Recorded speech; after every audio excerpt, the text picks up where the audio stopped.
Welcome to Lotus Lantern Tales, where stories don't just entertain, they whisper timeless truths. Today I want to share with you a story I've never forgotten. In a small village surrounded by rice fields and rolling hills lived a woman whose presence was like still water. She wasn't wealthy, she wasn't famous, but everyone knew her name, not because of what she owned, but because of what she never did. She was never angry, not once, not even when life gave her every reason to be. And her secret was not what people expected. In the markets, by the riverbank, under lantern light at night, people talked about her. She must be a saint, some said. No one can hide that well, others replied. They watched her live like anyone else. She fetched water. She sold herbs. She greeted others with a soft smile. But when others were cheated at the stalls, she bowed and walked away. When gossiped about, she smiled and brought fruit to the very same neighbor.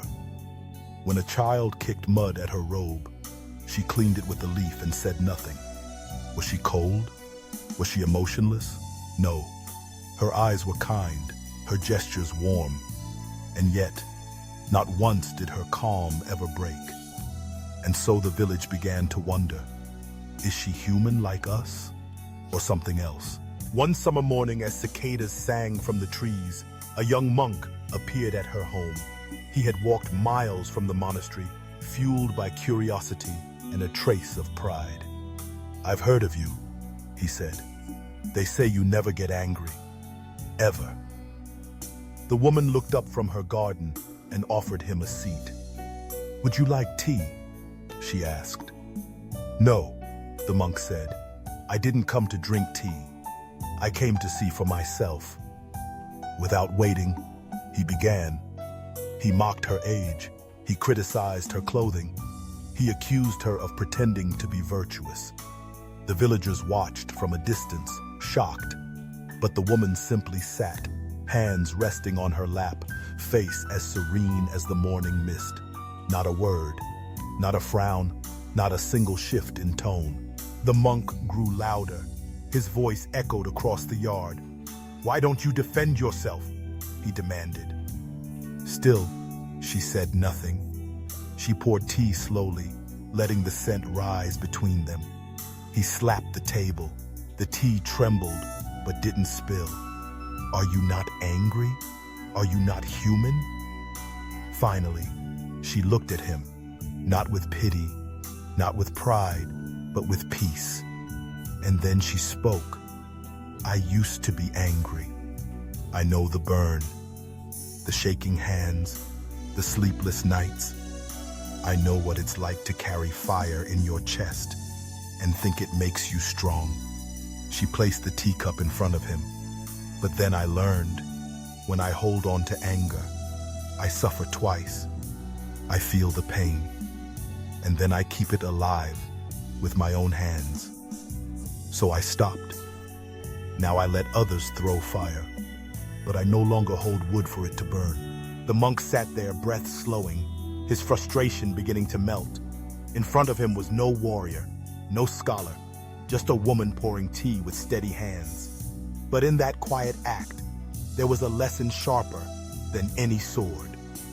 "When someone yells at me," she said, "I could yell back and create two fires.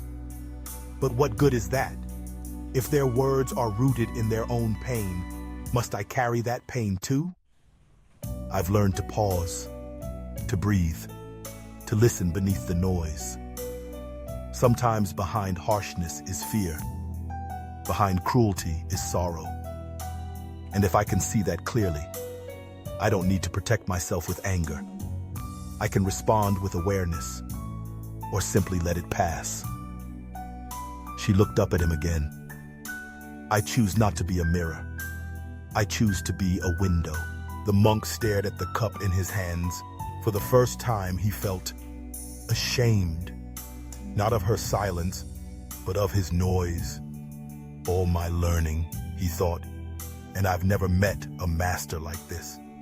He had studied scrolls, memorized verses, meditated in mountains, but he had never seen anger dissolve so completely. Not by force, but by understanding. He stood slowly, bowed deeply. "You've taught me more in this hour than years in the monastery," he said. The woman nodded gently. "It is not me," she replied. "It is the anger in you that met the stillness in me. That's where the real teaching happens." Anger is natural. It visits all of us.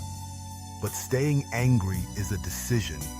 And most of the time, it's like drinking poison and expecting someone else to suffer. So ask yourself, will I keep feeding the fire inside me? Or will I choose to breathe and let it go? Thank you for listening. If this story touched you, please subscribe to Lotus Lantern Tales. We bring you weekly stories of wisdom, peace, and gentle reflection. Like, share, and tell someone, peace is not weakness, it's mastery. And remember, you don't have to be angry to be strong.